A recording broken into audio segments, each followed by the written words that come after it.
Explosion d'une bombe. Explosion d'une bombe. Il n'y a même pas 2 minutes. Il n'y a même pas 1 minute là. Explosion.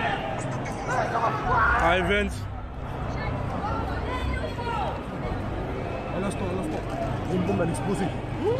Wow, on dirait du stade de France. Non. C'est quoi, il est mort. Reculez. Allez, tout le monde recule. Toutes les forces possibles pour qu'il puisse y avoir la neutralisation des terroristes et la mise en sécurité de tous les quartiers qui peuvent être concernés. Et là on a vu moi j'ai vu deux jeunes, pas plus de 25 ans avec des kalachnikovs. Ils nous ont demandé de nous coucher, il y en a un qui faisait toujours comme ça. Donc on s'est tous couchés, toute la salle s'est couchée. J'ai également demandé qu'il y ait des renforts militaires. Ils sont en ce moment sur l'agglomération parisienne pour être sûr qu'aucune attaque ne puisse de nouveau avoir lieu. Ça faisait 40 minutes à peu près que le concert avait débuté. Il y avait énormément de monde dans la salle, c'était quasiment plein. Et en plein milieu d'une chanson, on a entendu des détonations qui venaient de l'Algérie. Plusieurs individus qui portaient des kalachnikovs, qui nous visaient en fait, et qui tiraient de manière totalement aléatoire sur la foule.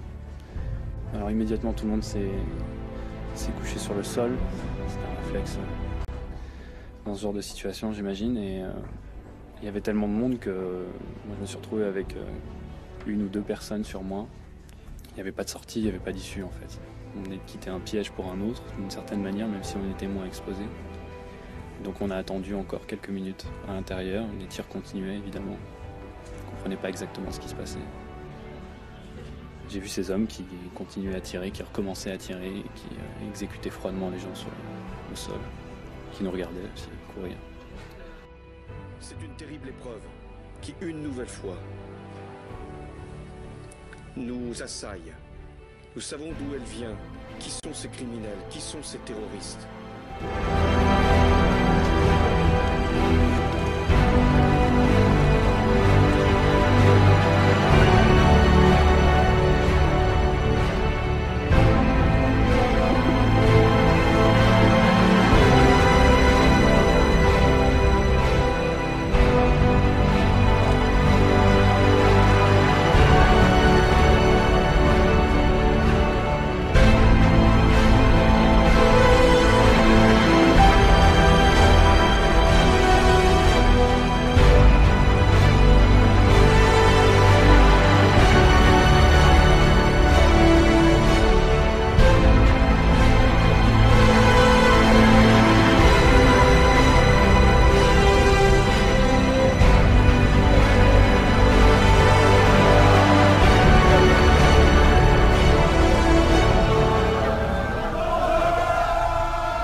Dès que vous êtes bloqué, vous déchargez le brancard, vous longez la façade de droite jusqu'au un des 2 PMA. Vous prenez votre victime et vous évacuez par la rue de Malte, qui est sur la gauche dans Oberkampf, vers la destination que vous aura.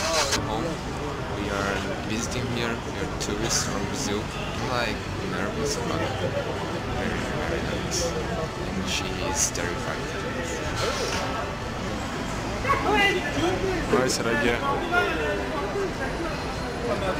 Là, il y a genre dans mon boulevard, là, il y a tous les camions de secours qui attendent les victimes du Bataclan. Là, c'est affolant.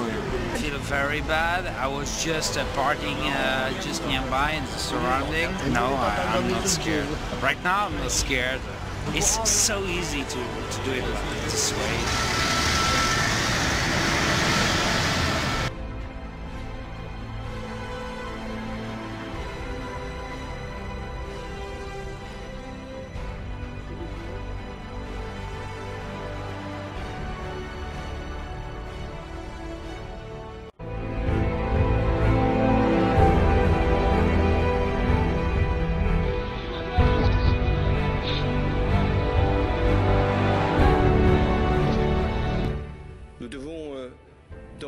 ces moments si difficiles. Et j'ai une pensée pour les victimes, très nombreuses, pour leurs familles, pour les blessés. Nous devons faire preuve de compassion et de solidarité. Mais nous devons également faire preuve d'unité et de sang-froid. Face à la terreur, la France doit être forte, elle doit être grande, et les autorités de l'État fermes. Nous le serons. Nous devons aussi appeler chacun à la responsabilité. Ce que les terroristes veulent, c'est nous faire peur, nous saisir d'effroi. Il y a effectivement de quoi avoir peur, il y a l'effroi. Mais il y a, face à l'effroi, une nation qui sait se défendre, qui sait mobiliser ses forces et qui, une fois encore, saura vaincre les terroristes. Françaises, Français, nous n'avons pas terminé les opérations. Il y en a encore qui sont extrêmement difficiles. C'est en ce moment même que les forces de sécurité font assaut, notamment dans un lieu à Paris. Je vous demande de garder ici toute votre confiance dans ce que nous pouvons faire avec les forces de sécurité pour préserver notre nation des actes terroristes. Vive la République et vive la France.